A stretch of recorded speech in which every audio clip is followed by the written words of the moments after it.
ನಮಸ್ಕಾರ. ಕೃಷ್ಣಾವತಾರದ ಮುಂದುವರೆದ ಭಾಗ.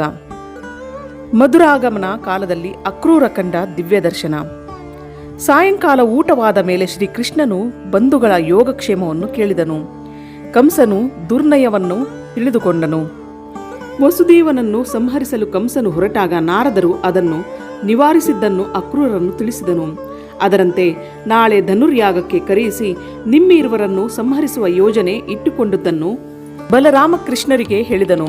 ಅವರಿಬ್ಬರೂ ಕೇಳಿ ನಕ್ಕರು. ಅದಕ್ಕಾಗಿಯೇ ತನ್ನನ್ನು ಕಳಿಸಿರುವನೆಂದು ಅಕ್ರೂರನು ಗುಟ್ಟನ್ನು ರಟ್ಟು ಮಾಡಿದನು. ನಂದನಿಗೆ ರಾಜಾಜ್ಞೆಯನ್ನು ತಿಳಿಸಿ ಗೋಪಾಲಕರಿಗೆಲ್ಲ ಆಜ್ಞಾಪಿಸಿದನು. ಕೃಷ್ಣನು ಧನುರ್ಯಾಗಕ್ಕೆ ಹೋಗುತ್ತಾನೆಂಬ ವಾರ್ತೆಯನ್ನು ಕೇಳಲಾಗಿ ತರುಣಿ ಗೋಪಿ ತರುಣ ಗೋಪಾಲಕರಿಗೆ ಕಳವಳವೆನಿಸಿತು. ಧೈರ್ಯಶಾಲಿಗಳಾದ ನಂದಾದಿ ಗೋಪಾಲಕರು ಹಾಗೂ ರಾಮಕೃಷ್ಣರು ಅಕ್ರೂರರೊಡನೆ ಮಥುರೆಗೆ ಹೊರಟರು. ಹಾದಿಯಲ್ಲಿ ಹೋಗುವಾಗ ದಾಶಾರ್ಹರು, ಭೋಜಾಂಧಕರು, ವೃಷ್ಟಿಗಳು, ಸಾತ್ವಿಕರು ಶ್ರೀಕೃಷ್ಣನನ್ನು ನೋಡಿ ಧನ್ಯರಾದರು. ಕರೆಯಲು ಬಂದ ಅಕ್ರೂರನು ನಿಜವಾಗಿ ಕ್ರೂರನೇ ಆಗಿರುವನು. ಏಕೆಂದರೆ ಅತಿ ದಾರುಣವಾದ ಕಾರ್ಯಕ್ಕೆ ಹಾಗೂ ದೂರ ಪ್ರದೇಶಕ್ಕೆ ಕರೆದೊಯ್ಯುತ್ತಿರುವನು ಎಂದು ಅವರೆಲ್ಲರೂ ಉದ್ಗಾರ ತೆಗೆದರು. ಅಕ್ರೂರನು ಬಲರಾಮಕೃಷ್ಣರು ಮಧ್ಯಾಹ್ನ ಸಮಯವಾದಾಗ ರಥದಿಂದ ಇಳಿದು ಯಮುನಾ ನದಿಯ ದಡವನ್ನು ಮುಟ್ಟಿದರು. ಅಲ್ಲಿ ನೀರಿಗಿಳಿದರು. ನೀರು ಕುಡಿದು ನೆರಳಿನಂತೆ ನಿಂತ ರಥದಲ್ಲಿ ಕುಳಿತರು. ಅಕ್ರೂರನು ಮಾತ್ರ ಅವರ ಅಪ್ಪಣೆ ಪಡೆದು ಕಾಳಿಂದಿಯ ಮಡುವಿಗಿಳಿದು ವಿಧಿ ಸಹಿತವಾಗಿ ಸ್ನಾನ ಸಂಕಲ್ಪ ಮಾಡಿ ಮುಳುಗು ಹಾಕಿದನು. ಅವನಿಗೆ ಆಶ್ಚರ್ಯವೆನಿಸಿತು. ದಂಡೆಯ ಮೇಲೆ ನಿಂತ ರಥದಲ್ಲಿ ಕುಳಿತ ರಾಮಕೃಷ್ಣರು ನೀರಿನಲ್ಲಿ ಕಾಣುವರಲ್ಲ, ರಥದಲ್ಲಿರಲಿಕ್ಕಿಲ್ಲವೇ?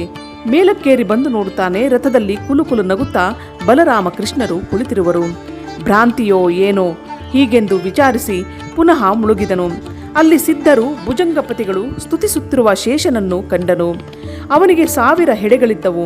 ಅವನ ಮೈಬಣ್ಣ ಬಿಳಿಯದಾಗಿತ್ತು. ಕರಿಯ ಬಟ್ಟೆಯನ್ನಿಟ್ಟಿದ್ದನು. ಕೋಡುಗಲ್ಲುಗಳಿಂದ ಒಪ್ಪುವ ಶ್ವೇತ ಪರ್ವತದಂತೆ ಕಂಗೊಳಿಸಿದನು. ಆ ಶೇಷನ ತೊಡೆಯ ಮೇಲೆ ಮಲಗಿದ ವಿಷ್ಣು ಮೂರ್ತಿಯನ್ನು ಕಂಡನು. ಅವನಿಗೆ 4 ಭುಜಗಳಿದ್ದವು. ಅವನು ಪೀತಾಂಬರವನ್ನುಟ್ಟಿದ್ದನು. ಶಾಂತನಾಗಿದ್ದನು. 4 ಕೈಗಳಲ್ಲಿ ಶಂಖ, ಚಕ್ರ, ಗದಾ, ಪದ್ಮಗಳನ್ನು ಹಿಡಿದುಕೊಂಡಿದ್ದನು. ಸುಂದರವಾಗಿ ಮಂದಹಾಸವನ್ನು ಬೀರುತ್ತಿದ್ದನು. ಅವನಿಗೆ ನೀಳವಾದ ಮೂಗು, ಕನ್ನಡಿಯಂತಿರುವ ಕಪೋಲಗಳು, ಉದ್ದವಾದ ಭುಜಗಳು, ಸುಂದರವಾದ ಕಿವಿಗಳು, ವಿಶಾಲವಾದ ಎದೆ, ತೆಳುವಾದ ಹೊಟ್ಟೆ, ಆನೆ ಸೊಂಡೆಯಂತಿರುವ ತೊಡೆಗಳು, ಪುಷ್ಟವಾದ ಮೀನಖಂಡಗಳು, ಉದ್ದವಾದ ಪಾದಕಮಲಗಳು, ಅವುಗಳಿಗೆ ಕೊನೆಯಿರುವ ಥಳಥಳ ಹೊಳೆಯುವ ಉಗುರುಗಳು ಇದ್ದು ಬಲು ಶೋಭಿಸುತ್ತಿದ್ದವು. ಗುಡಿಗೆ ಗೋಪುರವಿಟ್ಟಂತೆ ತಲೆಯ ಮೇಲೆ ರತ್ನ ಖಚಿತವಾದ ಬಂಗಾರದ ಕಿರೀಟ, ಹಣೆಯ ಮೇಲೆ ಒಪ್ಪುವ ತಿಲಕ ಮನಸ್ಸನ್ನು ಆಕರ್ಷಿಸುತ್ತಿದ್ದವು. ಕೊರಳಲ್ಲಿಯ ಕೌಸ್ತುಭ ಮಣಿಯೊಂದಿಗೆ ಎದೆಯಲ್ಲಿಯ ಶ್ರೀವತ್ಸವ ಮತ್ತಿಷ್ಟು ಶೋಭೆಯನ್ನಿಡಿತು. ಟೊಂಕದಲ್ಲಿ ಪಟ್ಟಿ, ಕೊರಳಲ್ಲಿ ಇಳಿಬಿದ್ದ ಮಾಲೆಗಳು, ಕಾಲಲ್ಲಿ ಪೈಜಣಗಳು ಅಧಿಕವಾದ ಅಲಂಕಾರದಿಂದ ಒಪ್ಪುತ್ತಿದ್ದವು. ಅಕ್ರೂರನು ಆನಂದಾದಿ ಕಲ್ಯಾಣ ಗುಣಗಳಿಂದ ಪರಿಪೂರ್ಣನಾದ ಶ್ರೀಹರಿಯನ್ನು ನೋಡಿ ಹಿರಿಹಿರಿ ಹಿಗ್ಗಿದನು. ಭಗವಂತನು ಎದುರಿಗೆ ಬ್ರಹ್ಮ ರುದ್ರಾದಿ ದೇವತೆಗಳು, ಕಶ್ಯಪಾದಿ ಋಷಿಗಳು, ಪ್ರಹ್ಲಾದ, ನಾರದರು, ತುಂಬುರರು, ಜಯ ವಿಜಯ ದ್ವಾರಪಾಲಕರು ಕೈಮುಗಿದು ನಿಂತು ಒಂದೇ ಸಮನೆ ವೇದಗಳನ್ನು, ಪುರಾಣಾದಿಗಳನ್ನು, ತಂತ್ರಗಳನ್ನು ಪಠಿಸುತ್ತಿದ್ದರು. ಅಕ್ರೂರನು ಸಹ ಭಕ್ತಿ ಭಾವದಿಂದ ಆನಂದಾಶ್ರುಗಳನ್ನು ಉದುರಿಸುತ್ತಾ ಕಂಠ ಬಿಗಿದು ಬಂದಿದ್ದರೂ ಮೆಲ್ಲನೆ ದಶಾವತಾರಗಳ ಸ್ತೋತ್ರ ಮಾಡಿದನು. ಶ್ರೀಕೃಷ್ಣನು ಅಕ್ರೂರನನ್ನು ಸಂತೋಷಗೊಳಿಸಿ ನಾಟಕದಲ್ಲಿಯ ನಟನಂತೆ ಲೀಲೆಯಾಗಿ ತನ್ನ ದಿವ್ಯ ರೂಪವನ್ನು ತೋರಗೊಡದಾದನು. ಆಗ ಅಕ್ರೂರನು ನೀರಿನಿಂದ ಮೇಲಕ್ಕೆದ್ದು ಸಂಧ್ಯಾದಿ ಕಾರ್ಯಗಳನ್ನು ಮಾಡಿ ಸಂಭ್ರಮದ ಮುಹೂರ್ತದಲ್ಲಿ ರಥದಲ್ಲಿ ಬಂದು ಕುಳಿತು ಅದನ್ನು ನಡೆಸಲಾರಂಭಿಸಿದನು. ಅವನನ್ನು ನೋಡಿ ಶ್ರೀಕೃಷ್ಣನು, ಅಕ್ರೂರ, ಏನೋ ಆಶ್ಚರ್ಯವನ್ನು ಕಂಡು ಬಂದವನಂತೆ ಕಾಣುತ್ತಿರುವೆ. ಭೂಮಿಯಲ್ಲಿಯೋ ಜಲದಲ್ಲಿಯೋ ಆಕಾಶದಲ್ಲಿಯೋ ಎಂದು ತನ್ನ ಮಹಿಮೆಯನ್ನು ಅವನ ಮನದಿಂದ ನುಡಿಸಬೇಕೆಂದು ಕೇಳಿದನು. ಕೃಷ್ಣ, ಏನು ಹೇಳಲಿ? ನೀನು ಭೂ ಜಲ ನಭ ಸ್ಥಳಗಳಲ್ಲಿ ನಿನ್ನ ಅದ್ಭುತಗಳನ್ನೆಲ್ಲವನ್ನು ತೋರಿಸಿ ವಿಶ್ವರೂಪಿ ಎನಿಸಿಕೊಂಡಿರುವೆ. ನಿನ್ನನ್ನು ನೋಡಿದರೆ ಎಲ್ಲ ಆಶ್ಚರ್ಯವನ್ನು ಕಂಡಂತಾಯಿತು. ಈ ಮಾತುಗಳನ್ನು ಕೇಳಿ ಶ್ರೀಕೃಷ್ಣನು ಮುಗುಳ್ನಗೆಯನ್ನು ಬೀರಿ ಸುಮ್ಮನಾದನು. ರಥವನ್ನು ನಡೆಯಿಸಿಕೊಂಡು ಅಕ್ರೂರನು ಸಂಜೆಗೆ ಮಥುರಾಪುರಿಗೆ ರಾಮಕೃಷ್ಣರನ್ನು ತಂದು ಸೇರಿಸಿದನು. ನಂದಗೋಪನು ಮೊದಲೇ ಬಂದು ಮಥುರೆಯ ಹೊರಗಿನ ಉದ್ಯಾನವನದಲ್ಲಿ ಡೇರೆಗಳನ್ನು ನಿರ್ಮಿಸಿ ವಸತಿ ಮಾಡಿದ್ದನು. ಅಲ್ಲಿಗೆ ಬಂದು ರಾಮಕೃಷ್ಣರು ರಥದಿಂದ ಇಳಿದರು. ಅವರು ಅಕ್ರೂರನಿಗೆ ಊರನ್ನು ಪ್ರವೇಶಿಸುವು ಎಂದು ಹೇಳಲು ಅವನು ನಿಮ್ಮನ್ನು ಬಿಟ್ಟು ಹೇಗೆ ಹೋಗಲಿ ಎಂದನು. ಅದಕ್ಕೆ ನಾಳೆ ನಾವು ಊರನ್ನು ನೋಡಲು ಬರುವೆವೆಂದು ಹೇಳಿ ಕಳಿಸಿದರು. ಅಕ್ರೂರನು ಖಿನ್ನನಾಗಿ ಶ್ರೀಕೃಷ್ಣನನ್ನೇ ನೆನೆಯುತ್ತಾ ಅವನೇ ಬಂದ ಮೋಚಕವೆಂದು ಭಾವಿಸುತ್ತಾ ಕಂಸನಿಗೆ ಭೇಟಿಯಾಗಿ ರಾಮಕೃಷ್ಣರು ಬಂದ ವಾರ್ತೆಯನ್ನು ಅವನಿಗೆ ಅರುಹಿ ತನ್ನ ಮನೆಗೆ ಹೋದನು. ಮಧ್ಯಾಹ್ನದ ನಂತರ ಶ್ರೀಕೃಷ್ಣ ಬಲರಾಮರು ಮಥುರೆಯನ್ನು ನೋಡಲು ಇಚ್ಛಿಸಿ ಪರಿವಾರದವರಾದ ಗೋಪಾಲಕರೊಡನೆ ನಗರವನ್ನು ಪ್ರವೇಶಿಸಿದನು. ಸ್ಫಟಿಕದ ಗೋಪುರಗಳಿಂದಲೂ 4 ಅಂತಸ್ತಿನ ಮಹಡಿಗಳಿಂದಲೂ ಸಭಾ ಮಂಟಪಗಳಿಂದಲೂ ಆ ಮಥುರಾ ಪಟ್ಟಣವು ಕಂಗೊಳಿಸುತ್ತಿತ್ತು. ಆ ಪಟ್ಟಣದ ಸುತ್ತಲೂ ದುಸ್ತರವಾದ ತಗ್ಗುಗಳು ಶತ್ರುಗಳಿಗೆ ಪ್ರವೇಶ ಮಾಡಲು ಅಡ್ಡಿಯಾಗಿದ್ದವು. ಪಟ್ಟಣದಲ್ಲಿ ವಜ್ರ, ವೈಢೂರ್ಯ, ಹವಳ, ಮುತ್ತು, ರತ್ನಗಳಿಂದ ಕಟ್ಟಲ್ಪಟ್ಟ ಕಟ್ಟೆಗಳು, ಅಲ್ಲಲ್ಲಿ ಜನರಿಗೆ ಕುಳಿತುಕೊಳ್ಳಲು ಆಸನಗಳಾಗಿದ್ದವು. ನಗರದ ತುಂಬ ಸುಗಂಧ ವಾಸನೆಯು ಬೀರುತ್ತಿತ್ತು. ತಳಿರು ತೋರಣಗಳಿಂದ ಅಲಂಕೃತವಾಗಿತ್ತು. ರಾಜ ಬೀದಿಗಳಲ್ಲಿ ರಾಮಕೃಷ್ಣರು ಬರುವುದನ್ನು ಸ್ತ್ರೀಯರು ಮಹಡಿಯನ್ನು ಏರಿ ಲವಲವಿಕೆಯಿಂದ ನೋಡುತ್ತಿದ್ದರು. ಅವರು ಅಸ್ತವ್ಯಸ್ತ ವೇಷದಲ್ಲಿದ್ದರೂ ಅವರನ್ನು ನೋಡುವ ಕುತೂಹಲ ಕೆರಳಿಸುತ್ತಿತ್ತು. ಗಡಿಬಿಡಿಯಲ್ಲಿ ಆಭರಣಗಳನ್ನು ಅಸ್ತವ್ಯಸ್ತವಾಗಿ ಇಟ್ಟುಕೊಂಡಿದ್ದರು. ತಮ್ಮ ಕೂಸನ್ನು ನೆಲದ ಮೇಲೆ ಮಲಗಿಸಿ ಬೆಕ್ಕನ್ನೇ ಕೈಯಲ್ಲಿ ಹಿಡಿದುಕೊಂಡಿದ್ದರು. 2 ಕಿವಿಗೆ ಬೆಂಡೋಲೆಗಳನ್ನು ಇಟ್ಟುಕೊಳ್ಳದೆ ಒಂದೇ ಕಿವಿಗೆ ಇಟ್ಟುಕೊಂಡಿದ್ದರು. ಕಾಡಿಗೆಯನ್ನು ಒಂದೇ ಕಣ್ಣಿಗೆ ಹಚ್ಚಿಕೊಂಡಿದ್ದರು. ಕೆಲವರು ನಿದ್ರೆಯಿಂದ ದಿಗ್ಗನೆ ಎಚ್ಚೆತ್ತು ಬಂದಿದ್ದರು. ಕೆಲವರು ಎರೆದುಕೊಳ್ಳಲು ಎಣ್ಣೆ ಹಚ್ಚಿಕೊಂಡು ಕೂದಲುಗಳನ್ನು ತೀಡಿಕೊಳ್ಳುತ್ತಾ ಬಂದು ನೋಡತೊಡಗಿದರು. ರಾಮಕೃಷ್ಣರು ಪೂಮಾಲೆ, ತಾಂಬೂಲ, ಜಲ ಪೂರ್ಣಕುಂಭ, ದದಿ, ಅಕ್ಷತೆಗಳೊಂದಿಗೆ ವಿಪ್ರರು ವೇದ ಘೋಷ ಮಾಡುತ್ತಾ ಎದುರುಗೊಂಡರು. ರಾಜ ಬೀದಿಯಲ್ಲಿ ಬರುವ ರಾಮಕೃಷ್ಣರು ಒಗೆದ ಬಟ್ಟೆಯ ಮೂಟೆಗಳನ್ನು ಹೆಗಲಿಗೆ ಹಾಕಿಕೊಂಡು ಬರುವ ಅಗಸನನ್ನು ಕಂಡು ಉತ್ತಮವಾದ ವಸ್ತ್ರಗಳನ್ನು ಕೊಡಲು ಕೇಳಿದರು. ಎಲ್ಲವೋ ಗುಡ್ಡಗಾಡಿನ ಹಳ್ಳಿಯ ಕೆಂಚರೆ, ನಿಮಗೇಕೆ ಬಟ್ಟೆ? ರಾಜರು ಉಪಯೋಗಿಸುವ ಬಟ್ಟೆ ನಿಮಗೆ ಸಲ್ಲದೆನಲ್ಲೂ. ಶ್ರೀಕೃಷ್ಣನು ಅವನ ಕುತ್ತಿಗೆಯನ್ನು ಹಾರಿಸಲಾಗಿ ಅವನು ಕೆಳಗೆ ಬಿದ್ದನು. ಗಂಟಿನಲ್ಲಿ ತಮಗೆ ಹಾಗೂ ಗೋಪಾಲಕರಿಗೆ ಬೇಕಾದ ಬಟ್ಟೆಯನ್ನಿಟ್ಟುಕೊಂಡು ಮುಂದೆ ಸಾಗಿದರು. ಮುಂದೆ ಮುಂದೆ ಹೋಗಲಾಗಿ ಸುಧಾಮನೆಂಬ ಮಾಲಾಕಾರನ ಮನೆ ಬಂತು. ಅವನು ಅವರಿಬ್ಬರನ್ನು ನೋಡಿ ತಟ್ಟನೆ ಎದ್ದು ಅವರನ್ನು ಸ್ವಾಗತಿಸಿ ತನ್ನ ಮನೆಯಲ್ಲಿ ಕುಳ್ಳಿರಿಸಿದನು. ಶಿರಸ ನಮಿಸಿದನು. ಅವರಿಗೆ ಪೂಮಾಲೆಗಳನ್ನು ಅರ್ಪಿಸಿ ಅವರನ್ನು ಹೊಗಳಿದನು. ಶ್ರೀಕೃಷ್ಣನು ಬೇಕಾದವರ ಬೇಡೆಂದನು. ಸ್ವಾಮಿನ್, ನನಗೆ ನಿನ್ನಲ್ಲಿ ಅಚಲವಾದ ಭಕ್ತಿಯನ್ನೇ ಕೊಡು ಎಂದು ಕೇಳಲಾಗಿ ಅವನ ವಂಶ ಪರಂಪರಾಗತವಾಗಿ ಅವನಿಗೆ ಸಂಪತ್ತನ್ನು ದಯಪಾಲಿಸಿದನು. ಕೀರ್ತಿ, ಬಲ, ಕಾಂತಿಯನ್ನು ಅನುಗ್ರಹಿಸಿದನು. ರಾಜಮಾರ್ಗದಲ್ಲಿ ಸುಗಂಧ ಪಾತ್ರೆಯನ್ನು ಹಿಡಿದುಕೊಂಡು ಬರುತ್ತಿರುವ ತರುಣ ರಮಣಿಯನ್ನು ನೋಡಿ ಶ್ರೀಕೃಷ್ಣನು ನಗುತ್ತಾ, ಎಲೆ ಸುಂದರಾಂಗಿ, ನೀನು ಯಾರೇ? ಈ ಗಂಧವನ್ನು ಯಾರಿಗೆ ಒಯ್ಯುತ್ತಿರುವೆ? ಇದರ ಸೌಗಂಧವು ಆನಂದಕರವಾಗಿದೆ. ನಮಗೆ ಈ ಗಂಧವನ್ನು ಹಚ್ಚಬಾರದೆ? ನಿನಗೆ ಬೇಗನೆ ಕಲ್ಯಾಣವಾಗುವುದು ಎಂದನು. ವೀರಕೃಷ್ಣ, ನಿನ್ನ ದಾಸಿಯೂ ನಾನು. ನನ್ನ ಹೆಸರು ತ್ರಿವಕ್ರೆ. ನನ್ನ ಶರೀರ ಡೊಂಕಾಗಿದ್ದರೂ ನನ್ನ ಮನಸ್ಸು ಡೊಂಕಿಲ್ಲ. ಎಲ್ಲೋ ಸುಂದರಾಂಗ, ನಿನ್ನನ್ನು ಬಿಟ್ಟು ಇನ್ನಾರಿಗೆ ಈ ಗಂಧವನ್ನು ಹಚ್ಚಲಿ? ನಿಮ್ಮಿಬ್ಬರಿಗೆ ಹಚ್ಚುವೆನೆಂದಳು. ಹಾಗೂ ಶ್ರೀಕೃಷ್ಣನ ರೂಪ ಸೌಂದರ್ಯವನ್ನು ಕಣ್ಣಿನಿಂದ ಕುಡಿಯುವಂತೆ ನೋಡಿದಳು. ಅವನ ಮುಗುಳ್ನಗೆ, ಕಡೆಗಣ್ಣಿನ ನೋಟ ಇವುಗಳಿಗೆ ಮನಸೋತಳು. ಗಂಧವನ್ನು ಸಮರ್ಪಿಸುವುದಲ್ಲದೆ ತನ್ನನ್ನೇ ಸಮರ್ಪಿಸಿಬಿಟ್ಟಳು. ಶ್ರೀಕೃಷ್ಣನು ಪ್ರೀತನಾಗಿ ಆ ಮಾನಿನಿಯ ಮುಂಗಾಲಿನ ಮೇಲೆ ಪಾದವನ್ನಿಟ್ಟು ಹೆಬ್ಬೆರಳಿನ ತುದಿಗಳಿಂದ ಗದ್ದವನ್ನೇ ಹಿಡಿದೆತ್ತಿ ದೇಹವನ್ನು ಸಮನಾಗಿ ಮಾಡಲಾಗಿ ಅವಳು ಪರಮ ಸುಂದರಿಯಾಗಿ ಕಂಡಳು. ಶ್ರೀಕೃಷ್ಣನು ಹೊತ್ತ ಧೋತರವನ್ನು ಅವಳು ಹಿಡಿದು ನನ್ನ ಮನೆಗೆ ಬಾ ಎಂದು ಎಳೆಯತೊಡಗಿದಳು. ಅವಳ ಪ್ರೇಮಕ್ಕೆ ಮೆಚ್ಚಿ ಅವನು ಕೆಲಸಾದ ಮೇಲೆ ತಪ್ಪದೆ ನಿನ್ನ ಮನೆಗೆ ಬರುವೆನೆಂದನು. ಮುಂದೆ ಹೋಗಿ ಇಂದ್ರಧನುಸ್ಸಿನಂತೆ ಮೆರೆಯುವ ಧನುಸ್ಸನ್ನು ನೋಡಿ ಅದನ್ನು ಸಮೀಪಿಸಿದನು.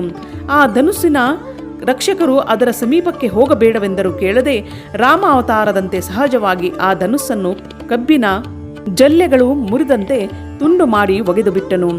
ಮುರಿದ ಸಪ್ಪಳವು ಆಕಾಶದ ತುಂಬ ಪ್ರತಿಧ್ವನಿ ಮಾಡಿತು. ಆ ಧ್ವನಿಯು ಕೇಳಿ ಮೃತ್ಯುವಿನ ಕರೆ ಎಂದೇ ತಿಳಿದು ಕಂಸನು ಭಯ ಹೊಂದಿದನು. ಆ ಧನುಸ್ಸಿನ ರಕ್ಷಕರು ಕೃಷ್ಣನ ಮೇಲೆ ಏರಿ ಬರಲು ಅವರನ್ನು ಅವನು ತುಂಡರಿಸಿದನು. ಕಂಸನು ಕಳುಹಿಸಿದ ಸೈನ್ಯವನ್ನು ಸಂಹರಿಸಿ ಯಾರೂ ಎದುರಿಲ್ಲದಾಗಲೂ ಊರಲ್ಲಿ ಸಂಚರಿಸಿದನು ಹಾಗೂ ಶಿಬಿರವನ್ನು ಸೇರಿದನು. ಸೂರ್ಯನು ಪಶ್ಚಿಮ ಸಮುದ್ರವನ್ನು ಸೇರಿದನು. ಪಟ್ಟಣಿಗರು ರಾಮಕೃಷ್ಣರ ವಿಜಯದ ಸುಪ್ರಸಂಗವನ್ನು ಬಣ್ಣಿಸುತ್ತಾ ರಾತ್ರಿಯನ್ನು ಕಳೆದರು. ಬಲರಾಮಕೃಷ್ಣರು ಕೈಕಾಲು ತೊಳೆದು ಕ್ಷೀರಾನ್ನವನ್ನುಂಡು ಸುಖವಾಗಿ ಮಲಗಿದರು. ಆದರೆ ಕಂಸನಿಗೆ ಅಂದಿನ ರಾತ್ರಿಯಲ್ಲಿ ನಿದ್ರೆ ಬರಲಿಲ್ಲ. ಧನುಸ್ಸನ್ನು ಮುರಿದ ಸಂಗತಿಯನ್ನು ಕೇಳಿ ವಿಷ ಕಚ್ಚಿದಂತಾಗಿತ್ತು. ಭಯಾತ್ ಕಂಸಃ ಎಂಬಂತೆ ಯಾವಾಗಲೂ ಕಂಸನು ಕೃಷ್ಣ ಬಂದ ಭೀತಿ ತಂದ ಎಂದು ಚಡಪಡಿಸುತ್ತಿದ್ದನು. ಇದಲ್ಲದೆ ಅಪಶಕುನಗಳನ್ನು ಕಂಡನು. ಸ್ವಪ್ನದಲ್ಲಿ ಕಂಸನನ್ನು ಪ್ರೇತಗಳು ಅಪ್ಪಿಕೊಂಡಂತಾಗಿತ್ತು. ಎಣ್ಣೆಯನ್ನು ಮೈಯಲ್ಲಿ ಬಳಿದುಕೊಂಡಂತಾಗಿತ್ತು. ದಿಗಂಬರನಾಗಿ ಕಂಡನಂತೆ. ಇದರಿಂದ ಅವನನ್ನು ಮೃತ್ಯು ದೇವತೆಯು ಬೇಗನೆ ಕರೆದಂತೆ ಭಾಸವಾಗಿ ಅವನು ಚಿಂತಾಕ್ರಾಂತನಾದನು. ಹಾಗೂ ಹೀಗೂ ಮಾಡಿ ರಾತ್ರಿ ಕಳೆದನು. ಬೆಳಗಾಯಿತು. ಉತ್ಸಾಹ ಭರಿತನಾಗಿ ಮಲ್ಲರಂಗವನ್ನು ಸಜ್ಜಾಗಿರಿಸಲು ಅಪ್ಪಣೆ ಮಾಡಿದನು. ಹಳ್ಳಿಗರು ಮೊದಲುಗೊಂಡು ಪಟ್ಟಣಿಗರೆಲ್ಲರೂ ತಮ್ಮ ತಮ್ಮ ಸ್ಥಳಗಳಲ್ಲಿ ಕುಳಿತುಕೊಂಡಿದ್ದರು. ಕಂಸನು ಮಂತ್ರಿ ಮಂಡಲದೊಂದಿಗೆ ರಾಜ ಮಂಚವನ್ನು ಅಲಂಕರಿಸಿದನು. ಅವನ ಸುತ್ತಲೂ ಮಂಡಲೇಶ್ವರರು ಕುಳಿತಿದ್ದರು. ಕಂಸನ ಹೃದಯ ಭಯದಿಂದ ನಡುಗುತ್ತಿತ್ತು. ಚಾಣೂರ, ಮುಷ್ಟಿಕರು, ಶಲ, ತೋಷಲರು, ಕೂಟ, ಪ್ರಕೂಟರು ರಾಮಕೃಷ್ಣರ ಆಗಮನವನ್ನು ಕಾಯುತ್ತಿದ್ದರು. ನಂದ ಮೊದಲಾದ ಗೋಪಾಲಕರು ಕಂಸನಿಗೆ ಕಪ್ಪು ಕಾಣಿಕೆಯನ್ನು ಸಲ್ಲಿಸಿ ಒಂದೆಡೆ ಮಂಚದಲ್ಲಿ ಕುಳಿತಿದ್ದರು. ಕುವಲಯ ಪೀಡಾವಧೆ. ಬಲರಾಮಕೃಷ್ಣರು ದುಂದುಬಿಗಳು ಮೊಳಗುತ್ತಿರುವುದನ್ನು ಕೇಳಿದರು. ರಂಗಮಂಟಪಕ್ಕೆ ಸಮೀಪಿಸಿದರು. ಅಲ್ಲಿ ಬಾಗಿಲಲ್ಲಿರುವ ಆನೆಯನ್ನು ಮಾವಟಿಗನನ್ನು ನೋಡಿದರು. ಮುಖದ ಮೇಲೆ ಬೀಳುವ ಮುಂಗುರನ್ನು ದೂರ ನೇವರಿಸಿಕೊಂಡು ಶ್ರೀಕೃಷ್ಣನು ತನ್ನ ಮೇಘವಾಣಿಯಿಂದ ಗುಡುಗಿದನು. ಎಲೋ ಅಂಬಾಷ್ಟ, ಮಾವಟಿಗನ ಹೆಸರು, ದಾರಿಯನ್ನು ಬಿಡು, ಇಲ್ಲವಾದರೆ ನಿನ್ನನ್ನು ನಿನ್ನ ಆನೆಯನ್ನು ಈಗಲೇ ಯಮಪುರಿಗೆ ಕಳಿಸಿಬಿಡುವೆನು. ಅಂತಹ ನಿಷ್ಠುರ ವಚನಗಳನ್ನು ಕೇಳಿ ಆ ಮಾವಟಿಗನು ಮದವೇರಿದ ಕುವಲಯ ಪೀಡವೆಂಬ ಹೆಸರಿನ ಆನೆಯನ್ನು ಕೃಷ್ಣನ ಮೇಲೆ ಏರಿ ಹೋಗುವಂತೆ ಹೊಡೆದನು.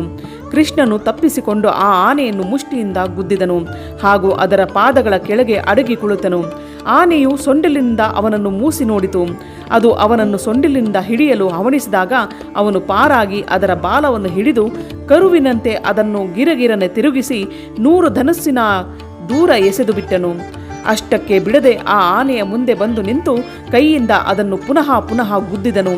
ಅದು ಎದ್ದು ಸಿಟ್ಟಿನಿಂದ ಓಡಿ ಹಿಡಿಯಲು ಬಂದಾಗ ಅವನು ಓಡಿ ಹೋದನು. ಓಡುತ್ತಾ ಅವನು ಕೆಳಗೆ ಬಿದ್ದಂತೆ ನಟಿಸಲು ಅದು ಕೋರೆಗಳಿಂದ ಚುಚ್ಚಿ ಅವನನ್ನು ತುಳಿದು ಕೊಲ್ಲಲು ಹೊಂಚು ಹಾಕಿತು. ಆದರೆ ಅದರ ಕೋರೆ ಸಹಿತ ಸೊಂಡಿಲನ್ನು ಹಿಡಿದೆಳೆದು ಕೃಷ್ಣನು ಅದನ್ನು ನೆಲಕ್ಕುರುಳಿಸಿದನು ಹಾಗೂ ಅದರ ಮೇಲೆ ಏರಿ ಕುಳಿತು ಅದರ ಕೋರೆಯನ್ನು ಕಿತ್ತಿ ಮಾವಟಿಗನನ್ನು ಅದರಿಂದ ಚುಚ್ಚಿ ಕೊಂದು ಹಾಕಿದನು. ಆನೆಯು ಸತ್ತಿತು. ಕೈಯಲ್ಲಿ ಕೋರೆಯನ್ನು ಹಿಡಿದುಕೊಂಡು ರಂಗವನ್ನು ಸೇರಿದನು. ಬಲರಾಮನು ಅವನ ಜೊತೆಗೆ ಬಂದನು. ಮಲ್ಲರಿಗೆ ಸಿಡಿಲಿನ ಮೂರ್ತಿಯಾಗಿಯೂ, ಸಾಮಾನ್ಯ ಜನತೆಗೆ ರಾಜಕುಮಾರನಾಗಿಯೂ, ಸ್ತ್ರೀ ಜನರಿಗೆ ಮನ್ಮಥನಾಗಿಯೂ, ಗೋಪಾಲಕರಿಗೆ ತಮ್ಮನಾಗಿಯೂ, ದುಷ್ಟ ಜನರಿಗೆ ಶಾಸಕನಾಗಿಯೂ, ಯಶೋದಾನಂದರಿಗೆ ಮಗುವಾಗಿಯೂ, ಕಂಸನಿಗೆ ಮೃತ್ಯು ದೇವತೆಯಾಗಿಯೂ, ಪರಮಯೋಗಿ ವರ್ಯರಿಗೆ ಪರತತ್ವನಾಗಿಯೂ ಶ್ರೀಕೃಷ್ಣನು ಕಾಣಿಸಿಕೊಂಡನು.